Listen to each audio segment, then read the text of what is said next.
నేడు సీఎం చంద్రబాబు అధ్యక్షతన మూడో రోజు కలెక్టర్లు ఎస్పీల సమావేశం జరగనుంది. విజయవాడ ఇందిరాగాంధీ స్టేడియంలో కార్యక్రమం జరగనుంది. స్వర్ణాంధ్ర 2047 విజన్ డాక్యుమెంట్ ను చంద్రబాబు ఆవిష్కరించనున్నారు. పలు కీలక పాలసీలపై అధికారులకు దిశానిర్దేశం చేయనున్నారు. దీనికి సంబంధించి మరిన్ని డీటెయిల్స్ మా కరెస్పాండెంట్ హరీష్ అందిస్తారు. హరీష్, ఈ రోజు జరుగుతున్న ఈ సమీక్షకు సంబంధించిన డీటెయిల్స్ ఏంటి?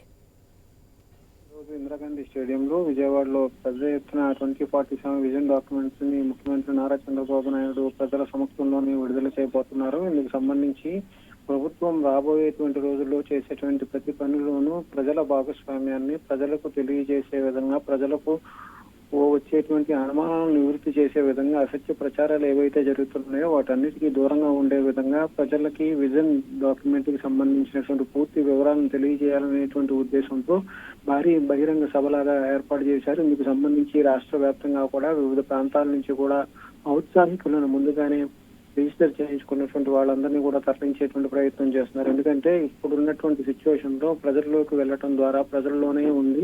విజన్ కి సంబంధించినటువంటి డాక్యుమెంటరీని ఇప్పటికే చంద్రబాబు గతంలో 2020 అని చెప్పి ఒక విజన్ ని రూపొందించినటువంటి నేపథ్యంలో అప్పట్లో విమర్శలు కూడా వ్యక్తమయ్యాయి. వామపక్ష పార్టీలు కావచ్చు, ప్రతిపక్ష పార్టీలు కావచ్చు, విజన్ 2020 మీద పూర్తి స్థాయిలో విమర్శలు చేశారు. అయితే ఇప్పుడు ఆ విజన్ డాక్యుమెంట్ కి సంబంధించి 2020కి సంబంధించినటువంటి విజన్ ఏదైతే ఉందో ఆ విజన్ కి అనుకూలంగానే ఇప్పటి వరకు కూడా ప్రభుత్వ పాలన కొనసాగినటువంటి సిచ్యువేషన్ ఉందన్నటువంటి ఒక అభిప్రాయం చంద్రబాబు గతంలోనే వ్యక్తం చేశారు. ఇక రాబోయేటువంటి రోజులు ఇప్పుడు 2024 నుంచి 2047 వరకు కూడా ప్రభుత్వానికి ఒక విజన్ పెట్టుకుని ఒక శాఖల వారీగా ఉన్నటువంటి సిచ్యువేషన్స్ అన్నింటినీ బేస్ చేసుకుంటూ ప్రజల్ని దీనిలో భాగస్వామ్యం చేయడం ద్వారా జరిగేటువంటి సోషల్ మీడియాలో జరిగేటువంటి అసత్య ప్రచారాలు కావచ్చు, విమర్శలు కావచ్చు, వీటన్నిటిని తిప్పుకొట్టడం, అదేవిధంగా ప్రజల్ని ప్రభుత్వంలో భాగస్వాములు చేసి ప్రభుత్వం చేసే ప్రతి పనిని ప్రజలకు వివరించేటువంటి ప్రయత్నం చేయడం, దీని వలన వచ్చేటువంటి అపోహల్ని, అనుమానాలని, దుష్ప్రచారాలను కూడా తిప్పుకొట్టేటువంటి అవకాశం ఉంటుంది. సో వీటన్నిటిని బేస్ చేసుకుని ప్రభుత్వం నేరుగా ప్రజల సమక్షంలోనే విజన్ డాక్యుమెంట్ కి సంబంధించినటువంటి 2047 విజన్ డాక్యుమెంట్ ని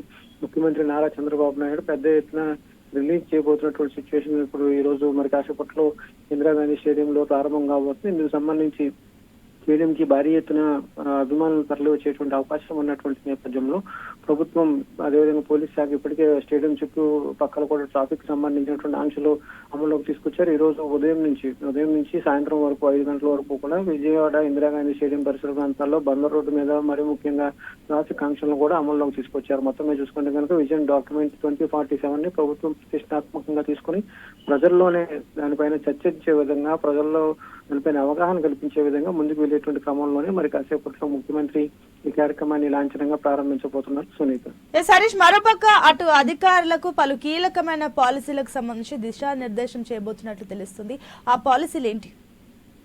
ఇదే పాలసీలకు సంబంధించినటువంటి అంశాలపైన జిల్లాల వారీగా జరిగినటువంటి కలెక్టర్లు, ఎస్పీలకు సంబంధించినటువంటి సమీక్షలు నిన్న మొన్న 2 రోజుల పాటు జరిగాయి ఏపీ సచివాలయంలో. ఈ రోజు 2047 డాక్యుమెంట్ కి సంబంధించినటువంటి అంశాలకు సంబంధించినటువంటి అంశాలు, భవిష్యత్ కార్యాచరణకు సంబంధించినటువంటి అంశాలు, విజన్ డాక్యుమెంటరీకి సంబంధించినటువంటి అంశాలను పూర్తిగా ప్రజలకు వివరించేటువంటి క్రమంలో భాగంగానే ముఖ్యమంత్రి ఈ రోజు అధికారికంగా 2047 విజన్ డాక్యుమెంట్ ని విడుదల చేయబోతున్నారు. ఇందుకు సంబంధించి విజయవాడ ఇందిరాగాంధీ స్టేడియంలో పెద్ద ఎత్తున ఏర్పాట్లు చేశారు. పార్కింగ్ సంబంధించి వచ్చేటువంటి వాహనాలు కావచ్చు, ఇతర ప్రాంతాల నుంచి, ఇతర జిల్లాల నుంచి వచ్చేటువంటి వాళ్ళందరికీ కూడా సదుపాయాలు కల్పించేటువంటి అంశాలు కావచ్చు, వీటన్నిటికీ కూడా అధికార యంత్రాంగం పెద్ద ఎత్తున ఏర్పాట్లు చేసింది. మరి కాసేపట్లో ఉండవల్లి నివాసం నుంచి ముఖ్యమంత్రి నారా చంద్రబాబు నాయుడు ఇందిరాగాంధీ స్టేడియం కు చేరుకోనున్నారు. Sunitha, right Harish, thank you.